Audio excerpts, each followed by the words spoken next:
Sa unang labanan namin ay bigla na lang tumamlay ang aking gifted na kayamanan dahil sa niya.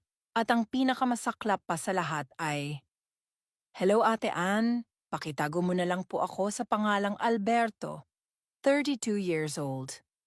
May asawa po ako noon pero naghiwalay kami dahil nakipagtanan siya sa ibang lalaki at walang awa niyang iniwan ang 2 years old namin na anak. Simula noon ay mga magulang ko na ang nag-aalaga sa anak ko sa may trabaho ako.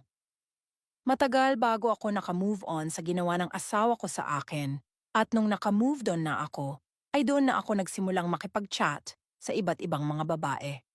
Hanggang sa dumating sa punto na may seneryoso na ako, kaya siya na lang palagi ang chinachat ko.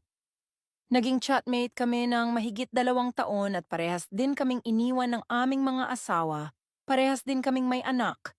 Simula nung nag-chat kaming dalawa, ay unti-unti nang sumasaya ang aking puso. Hanggang sa napag-isipan ko na ligawan siya.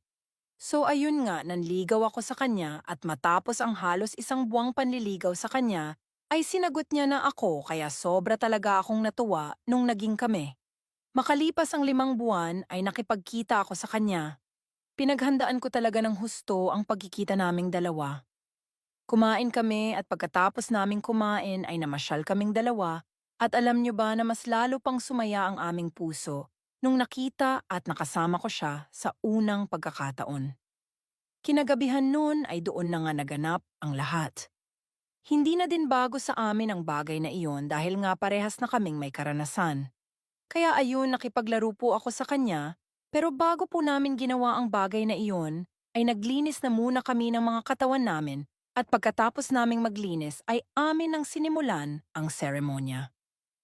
Nung una ay smooth pa ang lahat ngunit nung napadpad na ako sa may gitna, ay doon na nawala ang aking excitement dahil nalanghap kahit na naglinis naman siya. Nang dahil doon ay bigla na lang tumamlay sa loob ang nawalan na rin ako dahil sobrang at kumakapit pa talaga. Kitang-kita ko kung paano siya nadismaya. Nang dahil doon ay hindi ko narating ang mga alapaan at wala akong nagawa dahil kahit anong gawin niya ay ayaw na talaga nitong makipaglaro pa.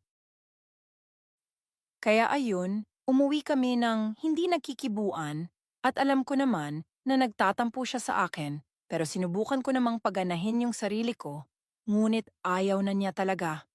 Makalipas ang 1 linggo ay unti-unti na kaming naging maayos. Hindi na rin nasundan ang pagkikita naming iyon, kaya nagulat na lang ako nung bigla siyang tumawag sa akin at gulat na gulat pa ako sa sinabi niya dahil sinabi niya na buntis daw siya at ako raw ang ama nito. Hindi talaga ako makapaniwala sa sinabi niya gayong hindi naman ako naglaro kaming dalawa. Kaya naisip ko na may mali talaga dahil imposibleng-imposible talaga na ako ang ama nito. Pinilit niya talagang ipaako sa akin ang batang iyon pero hindi naman ako upang paniwalaan ko na ako ang ama ng batang dinadala niya.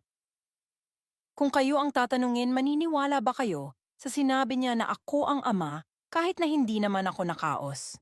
Please give me some advice.